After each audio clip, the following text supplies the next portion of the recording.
ayat 185 dan surah Ar-Rum ayat 50. Berkaitan dengan perintah tersebut, penyelidikan ilmiah tidak mungkin berlangsung tanpa penalaran atau pemahaman rasional. Unsur terakhir ini dalam Al-Quran sering diungkapkan dengan kata-kata ar-ra'yu, ar-ra'yu, tarah, terus tarah, apa itu? Taro, Taro, al-aqlu, al-aqlu, akal, ta'qilun, dan ya'qilun. Afala ta'qilun, afala yatadabbarun, afala ya'qilun, afala yanzurun. Banyak mirip-mirip itu ya. Terus Ungkapan ini kita dapatkan dalam surah Maryam ayat 77, surah Al-Furqan ayat 43, surah Al-An'am ayat 46, surah Al-Waqiah ayat 58, surah Al-Baqarah ayat 243, 246 dan 258, dan surah Al-Hajj ayat 63, surah An-Nahl ayat 79 dan lain-lainnya. Kini tidak ada lagi yang bisa menghalangi kenyataan bahwa Al-Quran merupakan suatu kitab yang sangat lengkap. mantap. Dan mengandung semua disiplin ilmu, baik yang sudah diketahui oleh manusia maupun yang sementara dipelajari dan belum diketahui oleh manusia. Al-Quran bagi ahli komunikasi merupakan kitab komunikasi yang sangat lengkap. Bagi ahli ekonomi, Al-Quran adalah buku panduan ekonomi. Bagi seorang Sosiolog. Al-Quran merupakan referensi ilmu sosial yang lengkap. Begitu pula dengan ahli teknik atau teknolog. Al-Quran merupakan penuntun untuk mengembangkan teknologi modern. Ringkasnya, semua disiplin ilmu dan seluruh ilmuwan Muslim harus menjadikan Al-Quran sebagai referensi utama bila ingin ilmu pengetahuan berkembang lebih pesat dan perjalanan pada tujuan yang benar.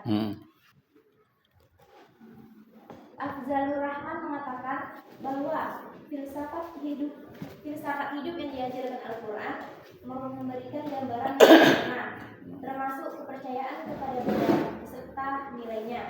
Sebentar ya. Jadi kalau orang hanya sains saja tak dikaitkan dengan agama, itu nanti dia akan jadi sombong kalau dia banyak punya ilmu.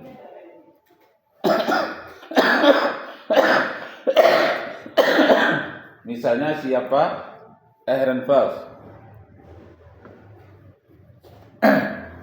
Tidak pernah Ustaz ceritakan Ehrenfels? Belum. Jadi Ehrenfels ini dia tidak mau ilmu Al-Quran. Dia maunya sains saja. Akibatnya sombong dia. Tak perlu itu Al-Quran katanya.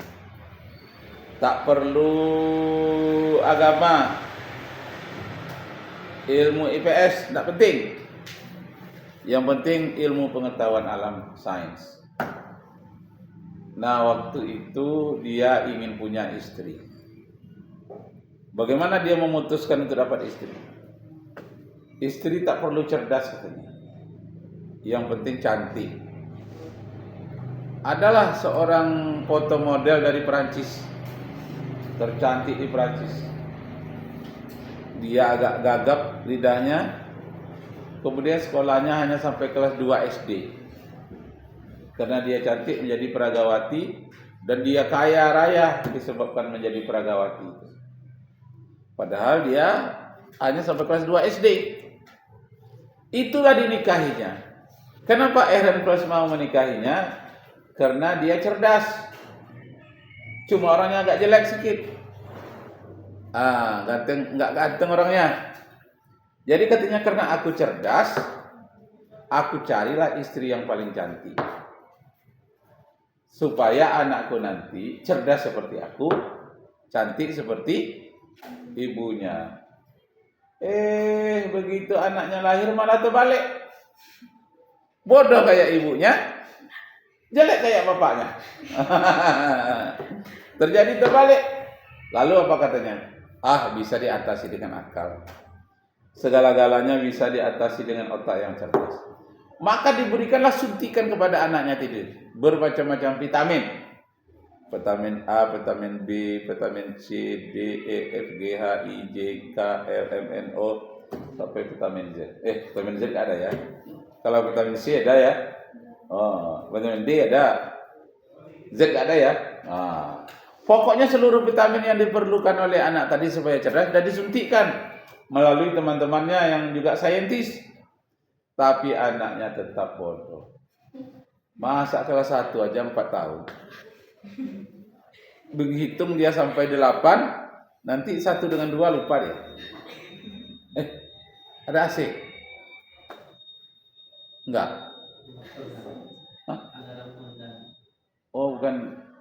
Bukan suara AC ya. Kita belum pakai AC lagi? Belum ya. Enggak panas? Panas juga ya.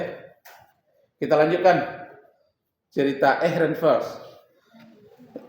Jadi karena anaknya itu tetap bodoh, sampai 4 tahun dinaikkan juga lah ke kelas 2. Naiknya itu bukan karena pintarnya, tapi karena sudah malu dia ikut teman-temannya. Mahasiswanya banyak yang tidak lulus apabila belajar dengan dia. Dia termasuk dosen killer. Killer itu artinya pembunuh. Siapa salah sedikit dibunuhnya aja. Banyak mahasiswa yang gagal jadi sarjana gara-gara dia. Tahulah mahasiswa yang tidak lulus tadi. Demo dia, bodoh anak profesor. Katanya sini demo anak profesor bodoh.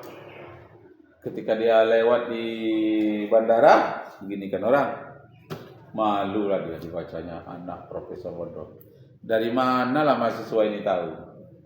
Saya punya anak sangat bodoh, idiot sekali. Akhirnya untuk menutupi rasa malu menurut buku sosiologi dia pelajari, untuk menutupi malu kita itu kita berusaha membuatkan tingkah laku yang terbaik, berada di lingkungan masyarakat yang baik. Sudah dia coba, tapi nggak bisa juga. Lalu dibacanya lagi, apabila suatu masalah kita sudah mencoba berkali-kali tidak juga bisa diatasi, maka masalah itu harus dimusnahkan. Yang jadi masalah ini anakku katanya. Kalau begitu anaknya harus dimusnahkan. Dia sewa pistol. Kalau di barat itu mudah sewa pistol. Dia isi 12 peluru. Lalu dia tembak anaknya sedang main sepeda. Mati. Sudah terlentang anaknya, terjengkang di apa itu? Di sepeda itu. Masuk lagi dia ke dalam laboratorium. Apa katanya? Ada gambar apa? Terpotong kepala enggak? Jadi sudah terpotong. Sudah mati anaknya itu tadi. Akhirnya dia lihat di perpustakaan, kalau ada anak yang bodoh lahir, itu yang salah bukan anaknya, tapi faktor gen, faktor keturunan. Dihitunglah keturunannya profesor, ayahnya profesor juga. Mamanya ini yang tidak tamat SD. Kalau gitu mamanya yang salah. Cantik sih cantik, cuma goblok. Bangsat, barangkali tersesat. Jadi masih ada kelebihan peluru. Tadi kan 12 peluru. 1 untuk anaknya langsung mati.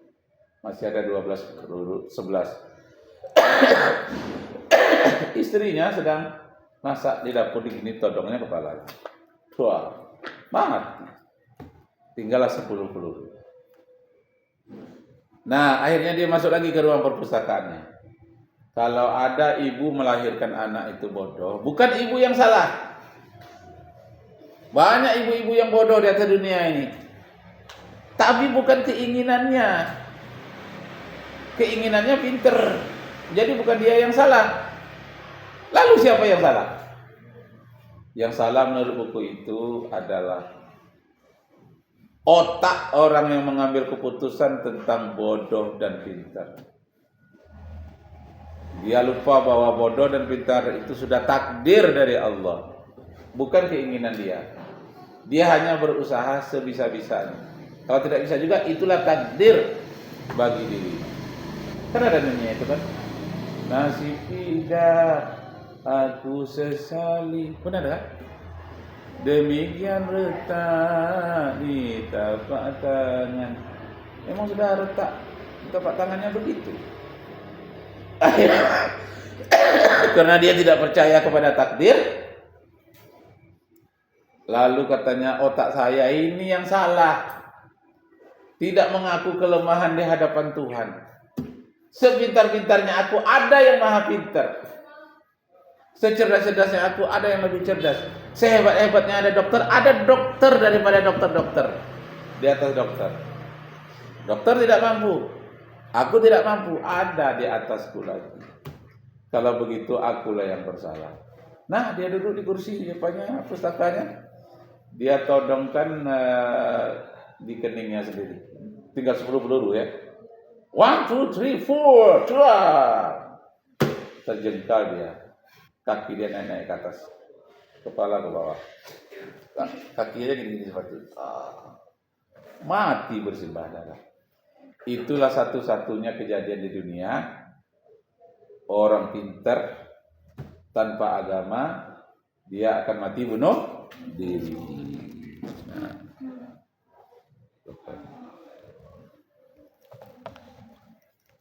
Jadi orang pintar itu banyak bunuh diri, termasuk Yahudi.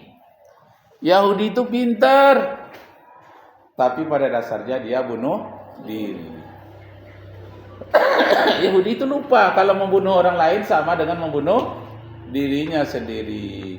Menurut hukum Hindu dan Buddha itu namanya hukum karma. Apa tidak tahu orang Yahudi itu hukum karma itu berlaku bagi dirinya. Kalau kita membunuh orang, satu saat nanti orang akan membunuh kita. Itu yang dilupakan oleh orang Yahudi. Jadi orang Yahudi itu pintar-pintar bodoh. Kalau orang Islam bodoh-bodoh pintar. Ujungnya pintar. Kenapa orang Islam bodoh-bodoh pintar, bodoh selalu mengalahkan seperti orang bodoh, tapi ujungnya pintar, ujungnya dapat berkah dari Allah Subhanahu wa taala.